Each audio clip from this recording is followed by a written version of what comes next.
Dia satu-satunya yang dapat kita andalkan dalam kehidupan kita. Dan dia selalu ada bagi saya dan saudara. Betapa kita bersyukur memiliki Tuhan di dalam kehidupan kita.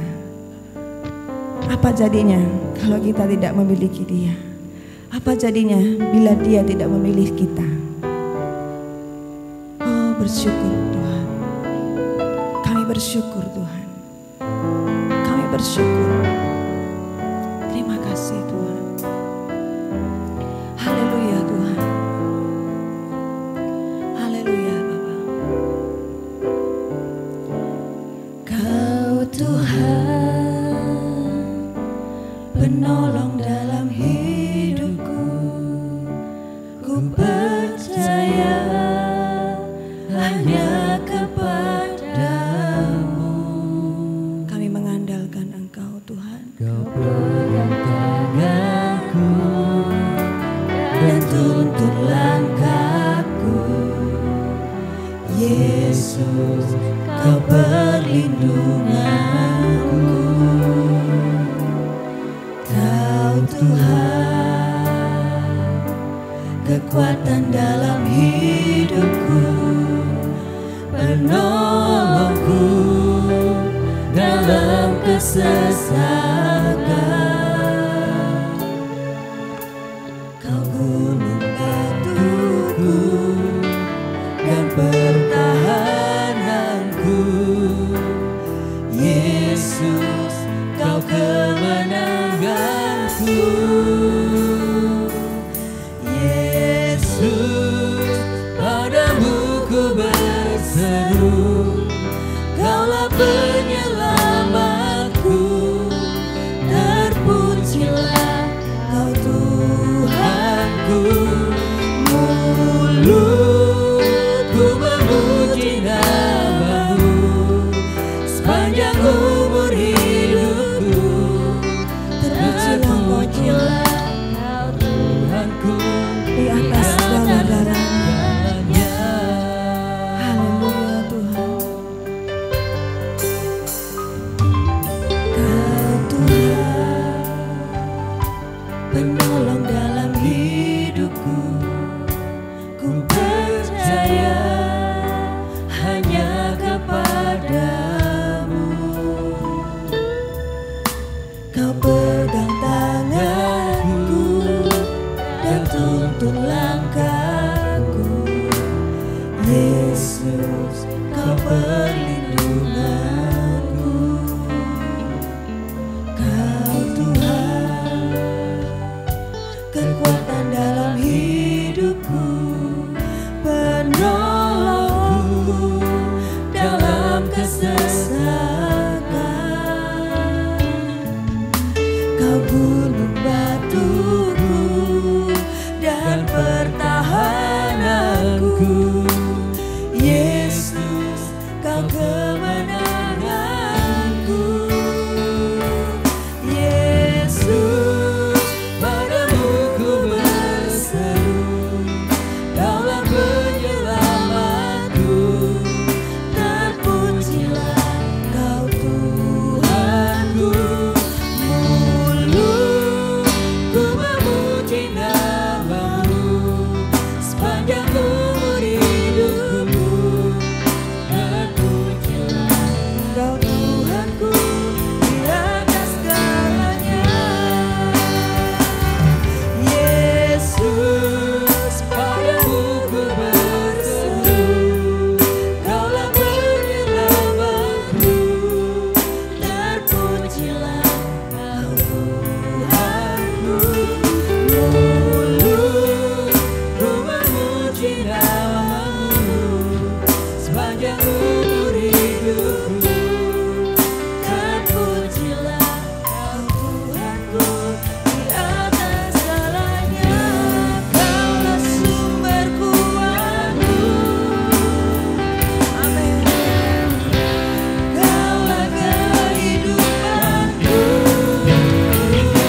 Terpujilah Engkau Tuhan di atas segalanya. Hanya Engkaulah ya Tuhan yang terbesar, teragung, termulia. Tidak ada yang lain. Kami hanya berseru kepadamu ya Tuhan. Gunung batu keselamatan kami, perlindungan kami dan segala-galanya. Karena itu Tuhan kami mengucap syukur dan kami berterima kasih.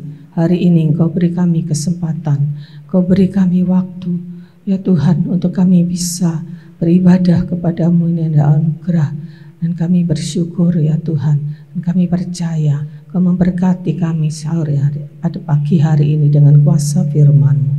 Kami terima kebenaran firman-Mu di dalam nama Yesus Kristus, Tuhan dan Juru Selamat kami. Haleluya.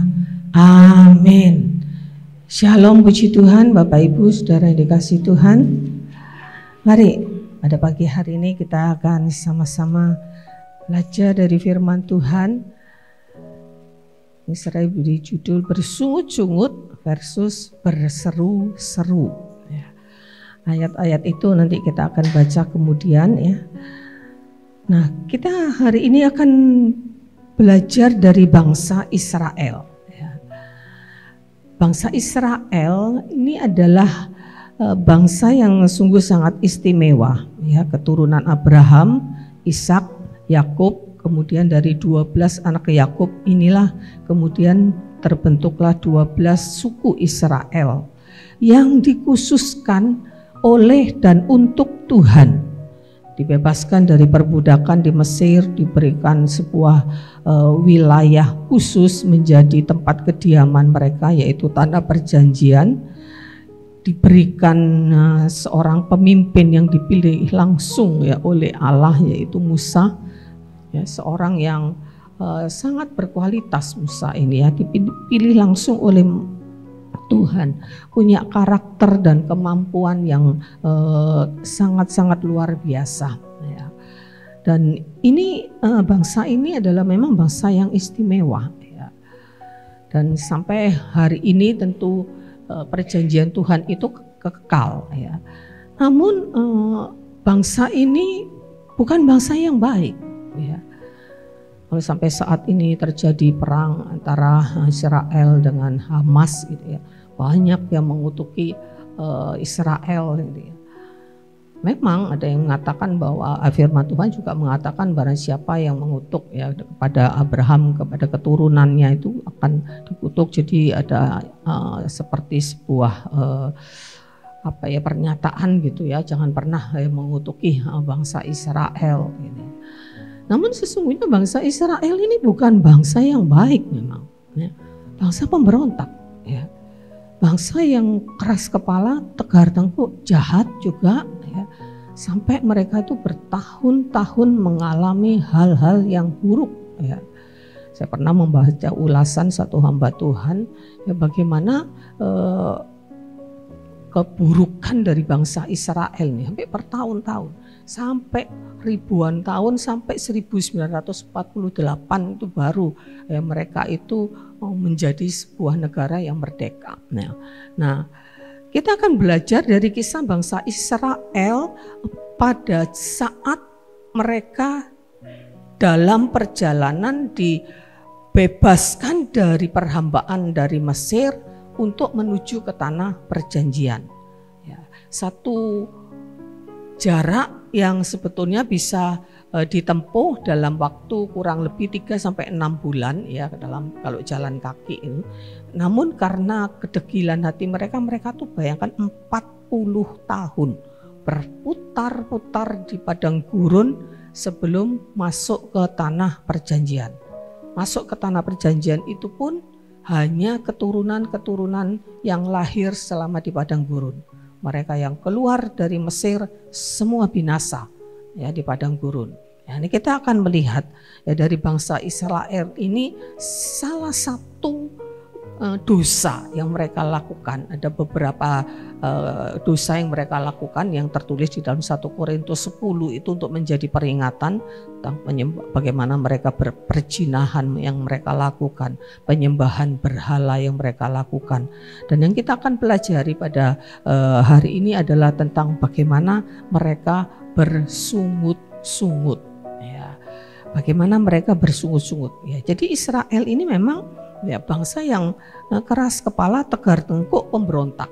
Ya, itu tertulis di ada banyak ayat yang menuliskan ya bersungut-sungut. Ya, bersungut-sungut itu kalau menurut kamus besar bahasa Indonesia itu artinya tuh mengeluh, ya, menggerutu, mengomel, ya, ada yang menyebutkan juga marah-marah dengan mengeluarkan kata-kata kemarahan, ya, dan terus secara terus menerus. Ya, ini artinya bersungut-sungut. Ya, dan umumnya ya penyebabnya itu karena fakta yang dihadapi, realita yang terjadi dalam kehidupannya itu tidak sesuai dengan ekspektasinya, tidak sesuai dengan harapannya.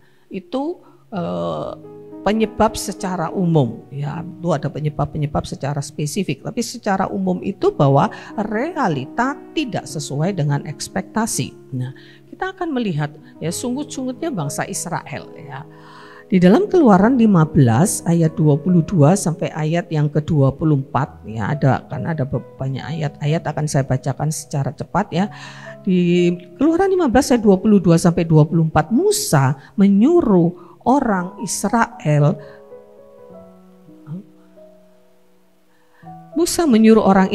berangkat dari laut Teberau, lalu mereka pergi ke padang gurun Syur. 3 hari lamanya mereka berjalan di padang gurun itu dengan tidak mendapat air, sampailah mereka ke Marah, tetapi mereka tidak mendapat meminum air yang di Marah itu karena pahit rasanya. Itulah sebabnya dinamai orang tempat itu Marah. Lalu bersungut-sungutlah bangsa itu kepada Musa, kata mereka, apakah yang akan kami minum? Jadi ini adalah perjalanan mereka kurang lebih 2 minggu setelah mereka keluar dari Mesir.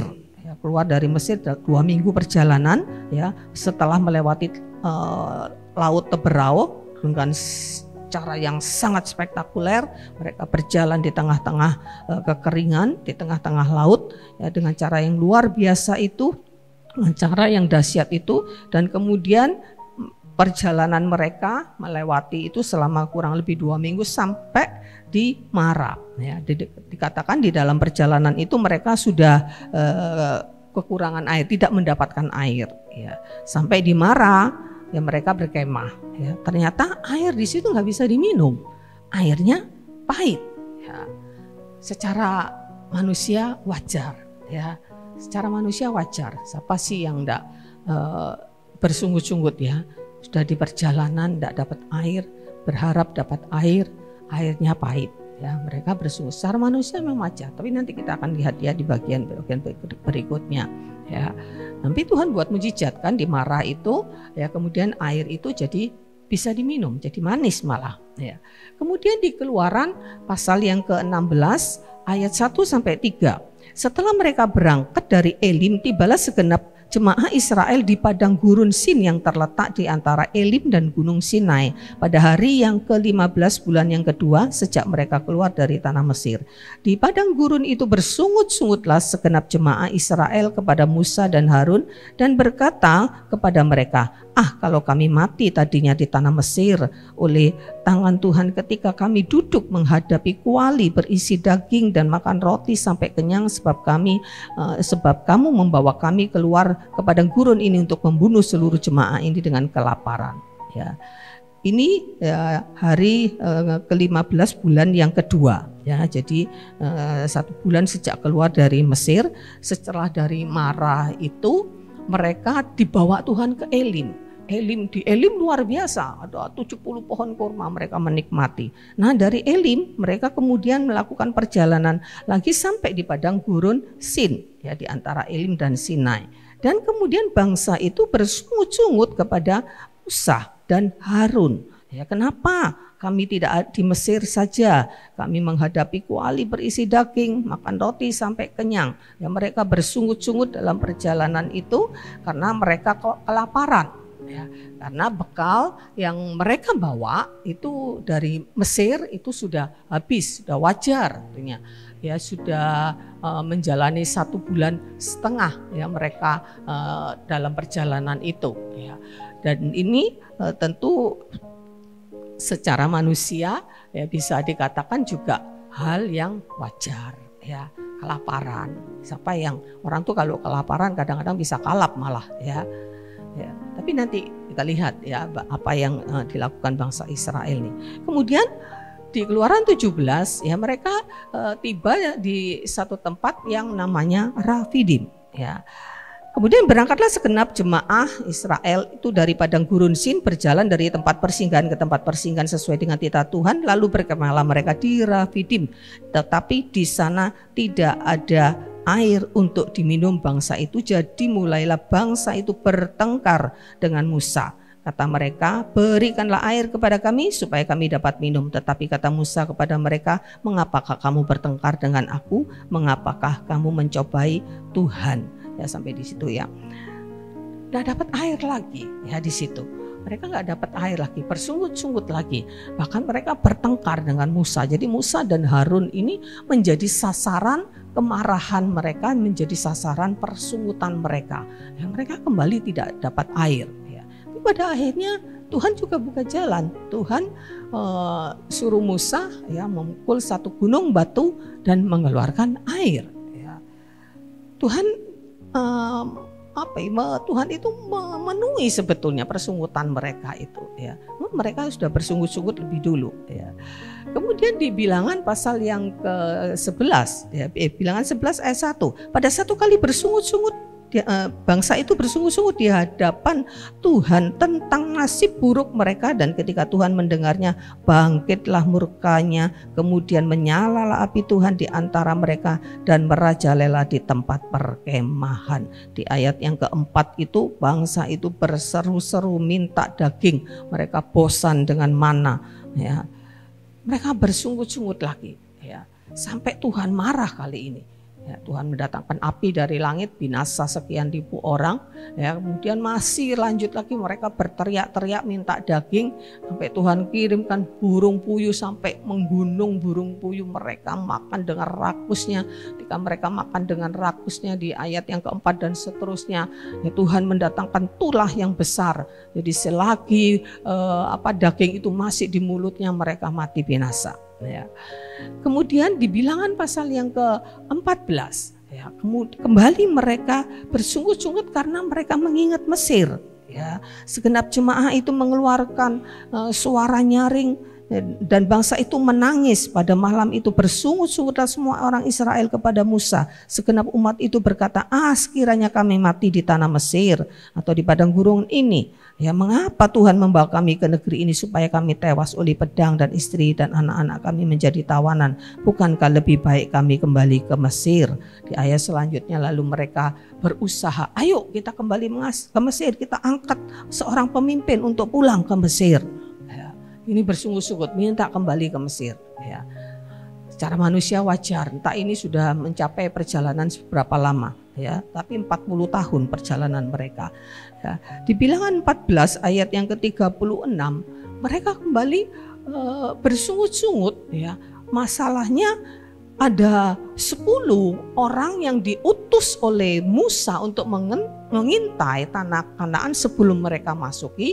Ya, sebelumnya ini sudah dekat, yang suruh mengintai dulu kondisi di tanah Kanaan itu.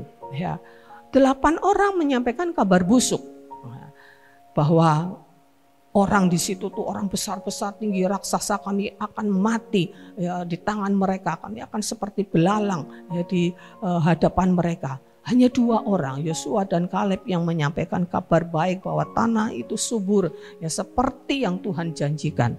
Tapi bangsa Israel lebih mempercayai yang 8 orang ini. 8 orang ini akhirnya mati dibinasakan Tuhan karena mereka menyampaikan kabar busuk itu. Ya, mereka lebih mempercayai berita busuk itu daripada janji Tuhan yang sudah mengatakan bahwa kamu akan menuju ke satu tanah perjanjian yang berlimpah-limpah susu dan anggurnya, susu dan madunya. 2 orang ini, Musa dan Yosua dan Kaleb ini, sampai membawa bukti. Mereka membawa tandan buah anggur yang begitu luar biasa. Ya, tidak ada anggur di kita yang kita jumpai kan paling segede begini. Itu anggurnya besar-besar, sampai satu tandan pun harus dipikul 2 orang. Tapi mereka kadang-kadang sudah bawa bukti, tapi mereka lebih mempercayai berita busuk itu. Nah, inilah sungut-sungut bangsa Israel. Mereka tidak percaya kepada Tuhan. Nah, lalu kita melihat apakah wajar ya dosa persungutan mereka itu ya, yang mereka persungutkan itu semuanya itu adalah tentang hal-hal jasmani ya, tentang makanan, tentang minuman ya. Mereka ingat bawang putih, bawang merah, semangka yang ada di Mesir, semua tentang. Kita lihat sungut-sungut bangsa Israel ya. Orang bersungut-sungut ini kan pasti ada sasarannya kan, pasti ada sasarannya. Ya, tidak ada orang sungut-sungut, tidak ada sasarannya, tidak ada nggak ada masalahnya, nggak ada objek persungutannya, nggak mungkin ya. Nah, sungut-sungutnya bangsa Israel ini kepada Tuhan, kepada Musa, kepada Harun. Musa ini siapa? Musa ini orang yang dipilih oleh Tuhan sendiri ya, sama dengan Harun. Dan mereka itu melawan Musa, bertengkar beberapa kali. Musa itu mau dilempari dengan batu ya. Dan mereka ini memberontak ya, melawan ya, kepada Tuhan ya. Inilah dosanya, memberontak melawan Musa dan Tuhan ya. Dan yang paling utama itu adalah bahwa bangsa ini sama sekali tidak percaya kepada Tuhan.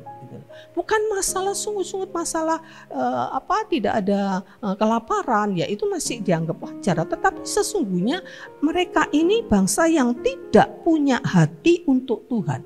Tidak ada keterikatan hatinya dengan Tuhan.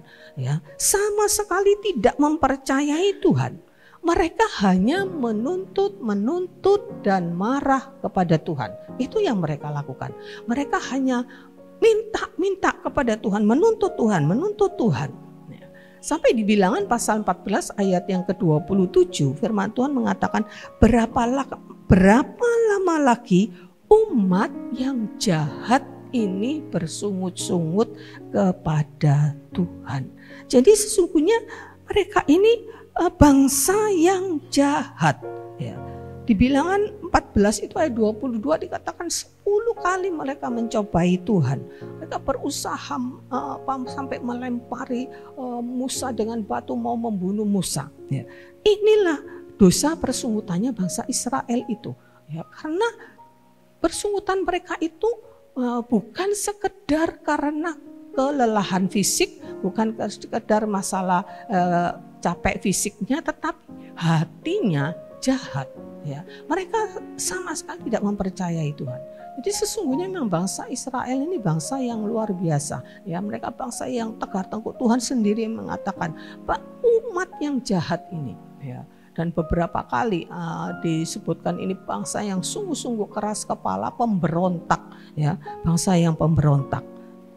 Inilah yang menyebabkan Tuhan itu berkali-kali marah dan mendatangkan tulah, mendatangkan pembunuhan atas bangsa Israel itu. Karena hati mereka betul-betul jahat. Ya. Ini menjadi peringatan. 1 Korintus 10 dituliskan tentang dosa-dosa bangsa Israel. Janganlah kamu bersungut-sungut seperti yang dilakukan mereka. Semuanya itu ditulis untuk menjadi peringatan kepada kita saat ini, dijadikan peringatan. Karena apa? Karena kita juga bisa bersungut-sungut. Ya, karena kita ini juga bisa bersungut-sungut. Ya, apakah sungut-sungutnya kita? Ya, kita ini bisa bersungut-sungut ya karena ya mungkin karena hal-hal yang sepele ya, ada orang itu yang ngomel karena ada hal-hal yang tidak beres ya, ngomel ya, istilahnya ngomel mungkin gitu ya, yang lebih nggak berdosa gitulah ya, karena hal-hal yang tidak beres, ada hal-hal yang tidak sesuai dengan aturan mungkin ya, karena ada masalah-masalah yang membuat membuat kita itu jengkel, ya, tidak disiplin. Ya. Nah, ini masih positif ya. Ini masih positif asal ya tidak berlebihan, tidak disertai dengan marah-marah, apalagi sampai mengeluarkan kata-kata. Objeknya juga pasti ada. Ya. Kalau kita berhadapan mungkin dengan karyawan yang malas, mungkin ya kita menggerutu. Ya. Kita ngomel karena banyak hal ya, saya juga tukang ngomel juga ya. Ada hal-hal naruh barang pada tempatnya ya, pakai alat pakai apa itu tidak dikembalikan ya. Tadi itu di tempat meja saya itu selalu ada gunting semua ada, pokoknya saya lengkap, saya taruh di kotak, ada gunting, ada stip, ada karet, ada semuanya di situ supaya saya kalau kerja itu enak ya. Tadi itu mau nyari gunting, biasanya di situ ada ya, ada gunting biru. Tadi itu dua-dua ada ya. Tapi tidak ngomel tadi ya. Cari ya, karena ada. Saya selalu sedia banyak gunting di dapurnya, ada gunting ya. Dan saya banyak ngomel tidak ditaruh di tempatnya. Ya, kadang-kadang kan gitu, ada orang makan ya, anak-anak itu kadang gitu. Mas siapa aja itu, Nika termasuk juga. Kadang buka makan nasi goreng misalkan ya, nasi makan. Wadahnya itu loh, ya tempat sampah tuh di situ nggak dibuang gitu loh. Buka makan ayam geprek, kotaknya tuh loh nggak dibuang, di tempat sampah ditaruh di meja gitu. Dan menggerutu ya. Ya untuk hal-hal yang masih kondisi wajar seperti itulah ya, nggak apa-apa lah, asal jangan sampai marah-marah mengeluarkan kata-kata ya. Dan untuk hal-hal seperti itu untuk membangun disiplin it's okay ya, asal wajar ya, jangan ya ngarah ya. Saya ini termasuk yang suka ngomel-ngomel memang ya. Nah kemudian ada lagi persungutan, pasti mungkin tidak objeknya atau masalahnya kita pasti tidak seperti bangsa Israel. Saya yakin tidak ada di sini bersungut-sungut karena kelaparan ya kan? Nggak pernah kelaparan kan? Pernah kelaparan Bapak Ibu? Pernah tidak dapat air? Ya, saya ini kapan tuh saya melihat di TV itu ya, di mana tuh ada kekeringan, sampai ngantri air itu. Saya ini kok sampai ngomong gini, kita ini bersyukur ya. Di Keraksan ini walaupun ya bukan daerah yang panas juga, tapi saya merasakan berpuluh-puluh tahun tinggal di sini ya, seumur dari zaman saya tinggal di sini ya, papa saya sumur tuh enggak pernah asat ya. Nah di sini tuh enggak tahu ya kok tempat itu. Kapan tuh Meme pernah cerita sumurnya asat sampai harus ngambil air dari rumah kakaknya. Oh ternyata masih ada juga ya. Tapi secara umum rasanya masih aman ya di sini ya, nggak pernah kekurangan air. Ya nggak ada kan yang sampai kekurangan air ya, nggak sampai kelaparan ya. Objeknya nggak sama ya, sama yang dipersungutkan oleh bangsa Israel. Tapi pasti ada persungutan ya. Ada yang tidak pernah bersungut-sungut, tapi saya pikir mungkin ada orang yang kalau saya kadang memperhatikan ada orang ini kok begitu sabar ya, kayaknya orang ini tidak pernah ngomel ya, kayaknya sepertinya ada orang-orang yang seperti itu, tapi yang pasti bukan saya. Ada orang yang saya perhatikan tuh ya seperti orangnya tuh kok sabar ya, tidak pernah menggerutu. Saya salut Pak Sugianto gitu. Berapa tahun merawat Ibu Weni? 6 tahun ya Pak, 7 tahun ya merawat Ibu Weni. Saya enggak pernah dengar Pak Sugianto tuh mengeluh, ngomel, enggak ya. Saya cukup salut ya, lihatnya sepertinya ini salah satu orang mungkin yang enggak pernah bersungut-sungut ya Pak Yanto ya. Ya hanya pernah sekali itu curhat itu ya, karena bukan masalah ngomelnya. Tapi kenapa ya masih di Geraha Amerta ya Pak, waktu itu sudah infeksinya sudah sangat tinggi ya, kok ditambahi lagi didiagnosa ada benjolan ya di saluran pernapasan ya. Nah, itu rasanya seperti down gitu ya. Tapi nggak pernah bersungut-sungut, dengan setia merawat ya sampai dipanggil Tuhan ya. Mungkin ada orang-orang yang seperti itu saya lihat ya. Ada orang yang saya lihat, orang ini kok sabar ya banget ya. Ada mungkin ya, enggak pernah bersungguh-sungguh. Mudah-mudahan banyak ya gitu. Apalagi setelah dengar firman Tuhan ini ya. Tapi yang pasti memang bukan saya. Nah, ada persungutan ya, karena apa? Yaitu karena itu tadi bahwa tidak sesuai dengan harapan ya, karena yang diharapkan tidak sesuai dengan faktanya, ya, tidak sesuai dengan faktanya, dan memaksakan kehendak akhirnya, memaksakan kehendak sehingga menjadi egosentris, ya, memaksakan kehendak menjadi egosentris, kemudian tidak puas, ya, tidak puas, kecewa, lalu menyalahkan orang lain, dan pada akhirnya menyalahkan Tuhan. Akhirnya sampai kepada dosa, ya. Apalagi kalau sampai jahat kepada Tuhan seperti bangsa Israel. Mudah-mudahan tidak, ya. Nah, ini persunggutan yang kita pernah alami. Nah, apalagi kalau sampai menyangkut firman Tuhan. Katanya firman Tuhan, Allah itu luar biasa, tidak ada yang mustahil. Katanya Tuhan itu maha kuasa. Nah, kalau sudah sampai menyangkut Tuhan, kita bersalah, ya. Katanya Tuhan itu penyembuh, ya. Saya sudah berdoa kok enggak disembuh-sembuhkan, ya. Kok saya mengalami masalah, kok saya sudah berdoa kok enggak Tuhan tolong, ya. Kalau sudah menyangkut Tuhan, ya, kita bersalah, ya. Nah, itulah yang seringkali mungkin kita alami ketika ada keadaan yang tidak sesuai dengan harapan kita. Ya. Kita seperti Bapak Gembala katakan minggu lalu, kita berdoa minta A, ya. Tuhan kasih B. Katanya Tuhan itu berjanji Efesus 3 ayat 20 bahwa Tuhan akan itu memberi jauh lebih daripada yang kita doakan. Seharusnya kalau saya minta A, Tuhan kasih A plus B plus C. Ya. Padahal tidak seperti itu. Ya. Tidak seperti itu. Saya pernah sampaikan itu kan. Nah, artinya Efesus 3 ayat 20 itu bukan seperti itu. Kalau Tuhan itu memberi jauh lebih dari yang kita doakan, bukan berarti kita minta A, Tuhan kasih A plus B plus C. Ya. Tuhan bisa kasih D plus E plus F. Ya. Yang kita minta sama sekali. Ya, yang kita harapkan sama sekali tidak kita dapatkan. Ya. Jadi itu yang kadang membuat orang itu bersungut-sungut. Jadi kalau sudah menyangkut Tuhan, menyangkut firman Tuhan bilang bilur-bilurnya menyembuhkan. Firman Tuhan mengatakan bahan Tuhan itu berkuasa memenuhi segala yang kita butuhkan. Ya. Kenapa saya butuh ini Tuhan tidak tolong? Ya. Kenapa mengalami masalah? Kenapa dan kenapa? Ya. Dan kalau sudah menyangkut firman Tuhan, menyangkut Tuhan, itu menjadi berdosa. Kenapa? Karena Tuhan itu tidak pernah mencobai kita itu lebih daripada kekuatan kita.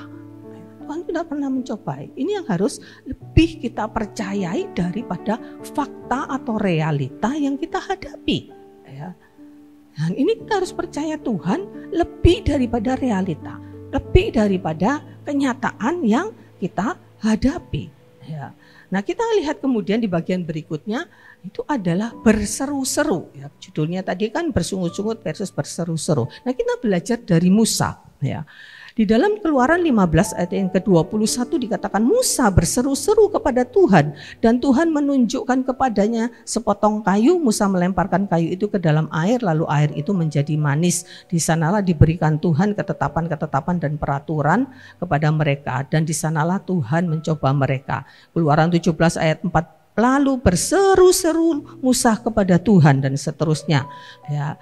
Dan ayat Bilangan 11 ayat yang ke-14, Bilangan 11 ayat 14, Musa ini berseru-seru kepada Tuhan, aku seorang diri tidak bisa memikul tanggung jawab atas seluruh bangsa ini, sebab terlalu berat bagiku. Nah, apa yang dilakukan Musa? Ya, Musa menghadapi masalah. Ya, masalah tidak mempersoalkan tidak ada air, tidak ada makanan. Yang Musa persoalkan adalah bagaimana bangsa Israel marah kepada dia, berusaha untuk melempari dia dengan batu.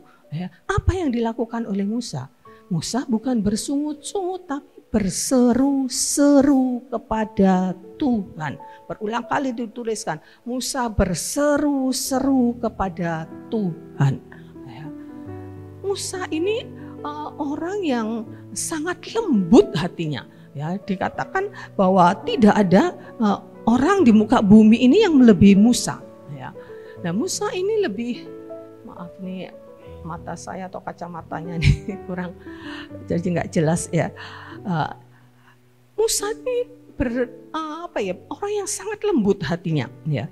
Dia tidak marah ya kepada bangsa Israel ya. Musa ini tidak marah kepada bangsa Israel, tapi dia menyampaikan kepada Tuhan ya. Dia lebih memilih ya untuk berseru-seru kepada Tuhan ya daripada bersungut-sungut ya. Bahkan dia tidak marah ya kepada bangsa Israel yang sampai berusaha melempari dia dengan batu. Bahkan di satu kasus ya, ketika bangsa Israel itu melakukan kejahatan yang luar biasa, mereka ketika Musa dipanggil Tuhan ke atas Gunung Sinai untuk menerima hukum Tuhan yang dibawa itu, mereka minta balik mereka mengatakan, waduh Musa ini terlalu lama. Mereka suruh Harun buat patung anak lembu emas dan mereka menyembah itu ya. Tuhan begitu marah ya. Tuhan begitu marah kepada bangsa Israel ya, sampai Tuhan itu Musa itu berdoa minta Tuhan ampuni, Tuhan ampuni. Itu dosa yang sangat keji di hadapan Tuhan. Mereka menyembah anak lembu emas ya. Ampuni Tuhan. Kalau Tuhan tidak mengampuni, lebih baik nama saya dicoret dari bukunya Tuhan. Ini kan luar biasa ya yang dilakukan oleh Musa ya. Jadi Musa itu lebih memilih ya untuk berseru-seru kepada Tuhan ya. Dan faktanya Tuhan itu menolong Musa ya. Faktanya Tuhan menolong, memang Tuhan, Musa ini orangnya Tuhan ya, pasti Tuhan membela gitu ya. Dan kita melihat satu contoh dari Daud juga ya di dalam Mazmur ya, di dalam Mazmur 18 ayat 7 ya. Mazmur mengatakan, ketika aku dalam kesesakan, aku berseru-seru kepada Tuhan. Ya, aku berteriak minta tolong dan ia mendengarkan suaraku dari baiknya. Musa berseru-seru itu dalam Alkitab bahasa Inggris itu dikatakan sampai menangis ya, bukan menangis itu kan cry ya. Menangis Musa itu di hadapan Tuhan, berseru-seru kepada Tuhan ya. Jadi Bapak Ibu Saudara yang dikasihi Tuhan, mari kita lihat perbandingan antara bersungut-sungut dan berseru-seru. Ya, berseru-seru ini adalah bagian kita, ya, bagian kita untuk berseru-seru kepada Tuhan. Ya. Namun tetap jawaban itu ada dalam kedaulatan Tuhan. Kalau Musa selalu ditolong oleh Tuhan ketika dia berseru-seru. Ya, kita tahu hatinya Musa, Tuhan tahu hatinya Musa, Tuhan tahu motivasinya Musa. Ya. Dan Tuhan selalu menolong karena memang Musa ini utusannya Tuhan. Ya, tapi jangan kita lalu pakai ayat ini, Tuhan Musa berseru-seru Tuhan tolong, kenapa saya tidak? Saya sudah berseru-seru kepada Tuhan. Saya sudah menangis-nangis minta tolong sama Tuhan. Ingat sekali lagi, Bapak Gembala juga menyampaikan minggu lalu, jawaban ada di dalam kedaulatan Tuhan. Siapa Musa, siapa kita? Ya, siapa kita dibandingkan Musa? Musa berseru-seru bukan untuk kepentingannya sendiri, sama sekali tidak. Ya, semuanya hanya untuk bangsa Israel. Ya, dan Tuhan memang menjawab. Ya, tetapi ya, kepada kita, ya, apa yang Tuhan lakukan? Ya, jawaban seperti apa? Ya, yang akan Tuhan berikan kepada kita? Dan kapan waktunya? Itu semuanya tergantung kepada kehendak Tuhan, tergantung kepada kedaulatan Tuhan. Tapi yang pasti Tuhan itu mendengar. Ya, yang pasti seruan kita itu Tuhan mendengar. Telinganya tidak pernah terlalu berat untuk mendengar. Ya, kecuali ada penghalang, dosa yang membuat Tuhan tidak mendengar seruan kita. Ya, dosa. Ya, Yesaya 59 mengatakan dosa yang menjadi penghalang. Telinganya tidak pernah terlalu berat. Yang pasti Tuhan itu mendengar seruan kita, ya. Dan berseru-seru atau berdoa kepada Tuhan itu memang tidak akan selalu mengubah keadaan, tetapi yang pasti mengubah hati kita. Tidak pasti keadaannya berubah, ya. Banyak contoh orang yang berseru-seru, ya. Saya sama Bapak Gembala berseru-seru Tuhan untuk pulihkan matanya Bapak Gembala waktu itu. Ya, Tuhan tidak jawab sesuai yang kita minta. Ya, tapi Tuhan kasih kekuatan pasti. Ya, Tuhan kasih hati kita itu bisa dengan sukacita, dengan damai sejahtera kita bisa menerima kehendak Tuhan, itu pasti. Ya.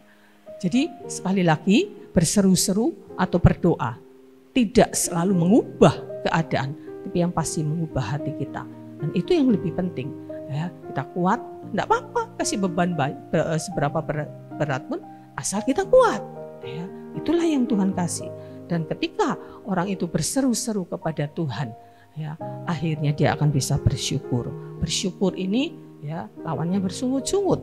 Ya, lawannya bersungut-sungut. Iman Kristen mengajarkan untuk bersyukur dalam segala hal. 1 Tesalonika 5 ayat 18 yang cukup terkenal. Mengucap syukur dalam segala hal. Itulah yang dikehendaki Allah di dalam Kristus Yesus bagi kamu. Ya. Jadi iman Kristen mengajarkan, ya, untuk bersyukur. Ya. Dan hanya orang yang sudah berseru-seru kepada Tuhan itu diubah hatinya sehingga bisa bersyukur. Sekalipun kondisinya belum tentu dirubah oleh Tuhan. Ya, orang yang berseru-seru kepada Tuhan, dia akan memahami kedaulatan Tuhan dan menyerukan semua kehendaknya pada Tuhan, dan pasti dia bisa bersyukur. Karena apa? Karena tidak ada alasan untuk tidak bersyukur. Tidak ada alasan. Ya. Allah sudah membebaskan kita dari segala hal yang buruk sampai yang terburuk, yaitu dosa, penderitaan, dan kematian kekal. Dengan menanggungnya sendiri di atas kayu salib. Ya. Allah sudah menanggung, tidak ada alasan. Tuhan sudah memberikan yang terbaik, terbesar, ya, anugerah yang terbesar dalam kehidupan kita. Tidak ada alasan kita bersungut-sungut, ya, untuk hal-hal yang tidak lebih besar daripada apa yang sudah Tuhan buat untuk kita. Tidak lebih besar dari masalah dosa yang harus kita hadapi dan kematian kekal yang kita hadapi. Jadi tidak ada alasan untuk bersyukur, ya. Dan Allah menggantikannya, ya. Allah menggantikannya dengan sukacita dan damai sejahtera dan kekuatan.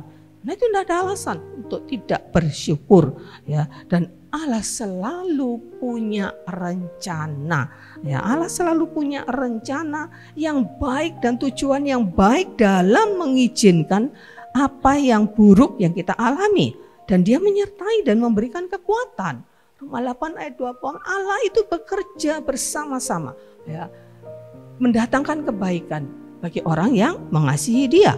Ya, jadi Allah itu selalu punya rencana dan tujuan yang baik. Ini yang perlu kita imani sehingga kita tidak akan pernah bersungut-sungut, ya, dalam setiap apapun yang Tuhan izinkan terjadi. Dan kita lihat sebetulnya Allah punya tujuan yang baik untuk bangsa Israel. Ya, di dalam Ulangan 8 ayat yang kedua, ya, dikatakan, ingatlah kepada seluruh perjalanan yang kau lakukan atas kehendak Tuhan Allahmu di padang gurun selama 40 tahun ini. Dengan maksud merendahkan hatimu dan mencobai engkau untuk mengetahui apa yang ada dalam hatimu. Yakni apakah engkau berpegang kepada perintah atau perintahnya atau tidak. Jadi ada maksud Tuhan sebetulnya untuk 40 tahun mereka di padang gurun dengan berbagai masalah-masalahnya. Itu maksudnya untuk merendahkan, untuk mengubah hati. Tuhan tahu bangsa Israel punya hati yang jahat, punya hati yang keras. Dan Tuhan izinkan itu semua untuk membuat kamu rendah hati, untuk mengetahui apa yang ada di dalam hatimu. Itu sebetulnya, jadi Tuhan itu punya maksud. Jadi Bapak Ibu Saudara yang dikasihi Tuhan, ya, mari kita memahami ini. Tuhan punya rencana juga untuk setiap kita dalam setiap pergumulan apapun. Ya, mengatakan seperti ini kadang-kadang saya merasa tertuduh juga karena saya gampang khawatir. Ya, saya masih mudah depresi yang pernah saya alami, ya, gara-gara karena masalah mata yang dialami Bapak Gembala itu kadang-kadang masih kali muncul, ya, kecemasan itu masih muncul, ya, dan kadang-kadang saya merasa tertuduh, iya ya. Tapi ketika saya menghadapi hal itu, ya, tidak ada cara lain, ya. Saya selalu perkatakan firman. Saya selalu sambil tidur itu dengarkan firman. Ya, ada saya Alkitab, ada renungan-renungan yang ayat-ayat Alkitab yang dibacakan, kadang puji-pujian. Ya, itu kalau malam mau tidur saya selalu dengarkan itu, ya, sampai ketiduran akhirnya. Ya, nah, kadang-kadang memang kita diperhadapkan kepada banyak hal, Bapak Ibu. Saya nggak tahu persoalan-persoalan apa yang Bapak Ibu hadapi, tapi pastinya semua ada pergumulan, ya. Semua pasti ada masalah, ya kan? Atau ada yang nggak pernah, ada saat ini yang sudah sama sekali nggak ada masalah, ya. Saya kira tidak, ya. Sampai ya, akhir hidup kita ya terus ada masalah di dunia ini ya, tapi kita harus bersyukur terus, karena dengan bersyukur ya kita itu sama dengan kita percaya Allah itu baik dan tidak pernah salah. Dengan bersyukur itu akan mendatangkan damai sejahtera. Ya, karena kalau orang bersungut-sungut itu pasti tidak akan damai, tidak akan nyaman. Ketika orang itu lalu bersungut-sungut, dia tidak akan mengalami damai sejahtera. Ya kan, orang yang ngomel terus, ya bersungut-sungut terus tidak akan pernah mengalami damai sejahtera. Dan dengan bersyukur kita itu memuliakan Tuhan. Ya, kita ini bisa memuliakan Tuhan. Kita ini bisa mengagungkan kebesaran Tuhan, kita bisa memuji kebesaran Tuhan. Bagaimana kalau orang itu bersungut-sungut kepada Tuhan, dia bisa memuliakan Tuhan? Yang ada malah meremehkan Tuhan, ya, mencobai Tuhan. Tapi mari kita bersyukur, ya. Dan bagaimana kita bisa mengucap syukur dalam segala keadaan, ya. Kita satu-satunya hal yang luar biasa yang bisa membuat kita bersyukur ketika kita mengingat pengorbanan Kristus, ya. Hanya Injil, kematian dan kebangkitan Kristus yang memampukan kita untuk mengucap syukur di dalam segala hal. Ketika kita ingat kepada Sang Pencipta itu, kita ingat kepada Allah yang sudah melakukan banyak hal dalam kehidupan kita sampai mati di atas kayu salib. Ya, itu yang bisa membuat kita bersyukur. Ya, jadi segala apapun dalam hidup kita kembali kepada Injil. Ya, apapun pergumulan kita, apapun yang kita pelajari, kembalikan kepada Injil. Ya, Injil ini berita atau kabar baik yang sesungguhnya. Ya, jadi kalau kita menghadapi apapun, kembali kepada Injil. Yesus mati, mengorbankan segalanya. Ya, dalam kehidupan kita. Ya, ada sebuah kutipan ya yang saya kutip yang mengatakan bahwa Jesus katakan ketika saya katakan dalam bahasa Indonesia ya, setiap kali ya saya menderita ya, ketika saya menderita ya, saya ingat bahwa Engkau telah lebih dahulu menderita bagi saya sehingga Engkau tahu benar ya bagaimana rasanya menderita. Engkau mengerti, Engkau peduli, Engkau ada bersama-sama saya dan akan menyembuhkan saya. Pegang ini, ya. Ingat kepada Yesus. Yesus tahu penderitaan kita. Yesus sudah lebih dahulu pernah menanggung namanya sakit yang tidak pernah seorang pun merasakan sakit seperti itu. Yesus pernah merasakan penghinaan yang tidak pernah kita dialami oleh manusia pun. Yesus pernah mengalami seperti itu. Yesus pernah mati digantung di kayu salib, disalib, ya, salib yang dalam keadaan hidup-hidup dipaku, ya. Penderitaan seperti apa, ya, yang kita bisa bandingkan dengan penderitaan Yesus? Ya, ingat kepada penderitaan Yesus, baru kita bisa kuat, baru kita bisa tidak bersungut-sungut, baru kita bisa bersyukur. Ingat selalu kepada Yesus Kristus. Ingat kepada Sang Pencipta itu.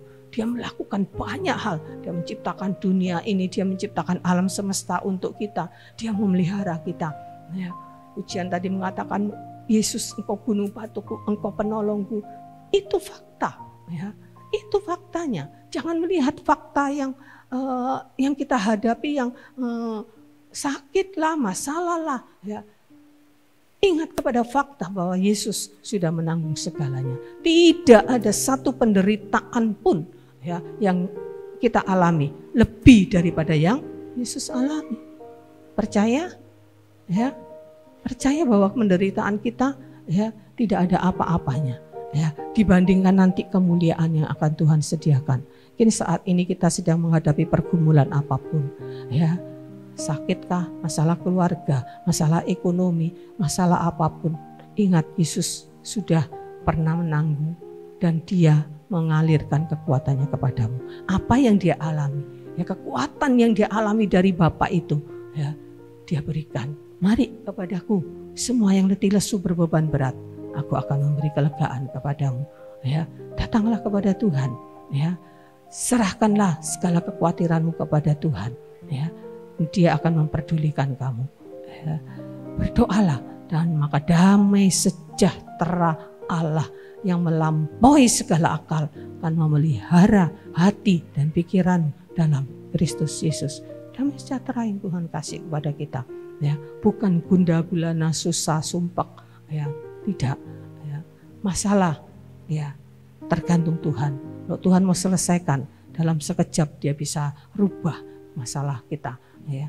Tapi yang lebih penting itu Tuhan itu ingin hati kita. Seperti kepada bangsa Israel, Tuhan konsen dengan hatinya itu loh. Tuhan ingin menguji hatimu bangsa Israel. Ya, Tuhan tidak fokus dengan apa yang mereka hadapi secara fisik. Tapi Tuhan ingin berfokus untuk merendahkan hatinya, untuk mengubah hatinya. Ya, itu juga yang Tuhan lakukan untuk kita. Tuhan lebih berfokus kepada hati kita. Ya, jadi kalau masalah Tuhan izinkan, ingat, koreksi hati apa yang Tuhan inginkan. Tuhan ingin kita rendah hati, Tuhan ingin kita selalu ingat kepada Dia, Tuhan ingin kita selalu bergantung sepenuhnya dan berseru-seru kepada Dia. Sebagai penutup, ya, ada sebuah quote yang saya tuliskan di situ, ya, jangan menghabiskan waktu Anda untuk bersungut-sungut dan mengeluh, tetapi pakailah waktu Anda untuk mengucap syukur senantiasa, sekalipun keadaan hidup tidak selalu seperti yang Anda harapkan. Amin. Puji Tuhan. Mari kita akan berdiri. Kita akan nyanyikan satu pujian. Sebab ada Tuhan yang hidup, maka jiwaku tenang. Dan kita akan berseru-seru kepada Tuhan. Bahkan Dia akan menolong kita. Ada Tuhan yang peduli dengan kita. Ada Tuhan yang pernah merasakan sakit yang kita hadapi. Ada Tuhan yang pernah merasakan penderitaan yang kita alami. Ada Tuhan yang pernah mengalami semuanya dan Dia akan mengalirkan damai sejahteranya. Yesus berkata, damai sejahteraku kuberikan kepadamu. Damai sejahteraku sendiri aku berikan kepadamu. Dan yang aku berikan itu tidak sama dengan yang dunia berikan. Mari kita katakan, sebab ada Tuhan yang hidup.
akan memberikan kekuatan dan damai sejahtera.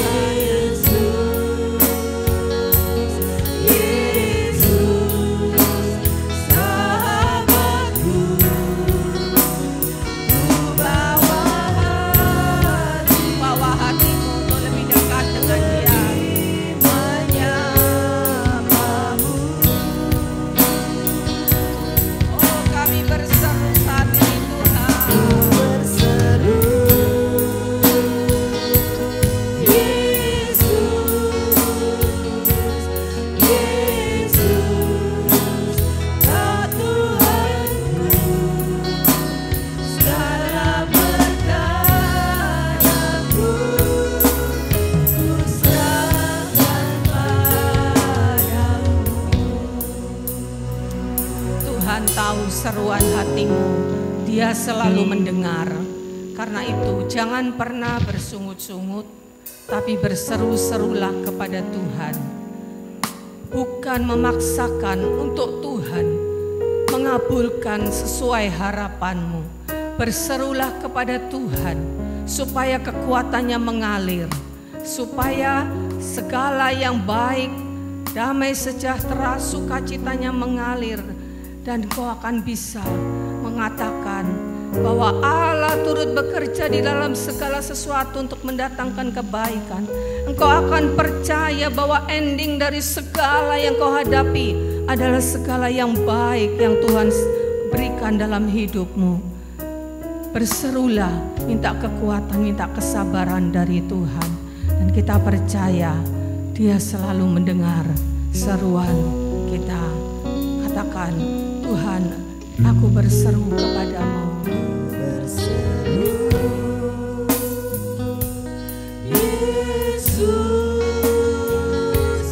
Yesus, sahabatku, ku bawa hatiku lebih menyembahmu.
Engkau ya Tuhan yang Maha Kudus, Engkau yang mengasihi kami, Engkau Allah yang berkuasa atas kami. Sesuatnya kami boleh menyerahkan sekali lagi hidup kami dalam tangan-Mu. Pada akhir ibadah kami ini ya Tuhan, segala rencana kami, segala kelemahan kami, segala kekurangan kami taruh di dalam tangan-Mu ya Tuhan. Engkau yang memberikan kami kemampuan untuk menghadapi kenyataan-kenyataan hidup dalam dunia ini. Dan ucapan syukur kepada-Mu ya Bapa. Kami percaya Tuhan menolong kami, memimpin kami, memberikan hikmat kepada kami untuk dapat menyelesaikan tugas-tugas kami selama kami ada dalam dunia ini ya Tuhan. Kami berdoa untuk kesehatan, kekuatan untuk keluarga kami semua ya Tuhan. Kami berdoa juga untuk mereka yang sakit, Tuhan jamah mereka, berikan kekuatan dan kesembuhan kepada mereka ya Bapa. Tuhan tolong kami untuk kami terus melekat kepada Tuhan. Harapkan Tuhan lebih dari apapun untuk menghadapi semua masalah yang kami hadapi. Terima kasih Bapa, inilah kami, berikanlah kami kekuatan terus, dan luputkanlah kami dari semua yang jahat ya Bapa.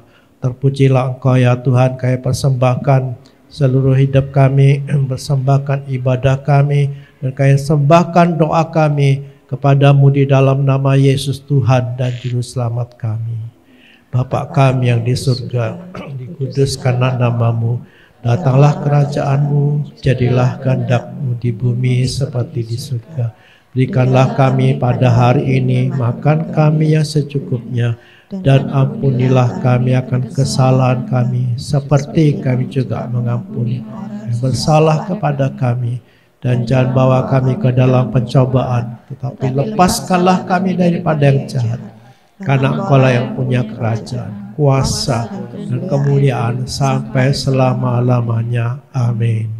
Mari kita berkati Indonesia. Dalam nama Tuhan Yesus Kristus, diberkatilah Indonesia. Amin. Diberkatilah dengan keselamatan. Amin. Diberkatilah dengan damai sejahtera. Amin. Diberkatilah dengan keamanan. Amin. Diberkatilah dengan kesehatan. Amin. Diberkatilah dengan kemakmuran. Amin. Diberkatilah presiden dan pemimpin di daerah-daerah. Amin. Diberkatilah Kabupaten Probolinggo. Amin. Diberkatilah orang-orang percaya di Kabupaten Probolinggo. Amin.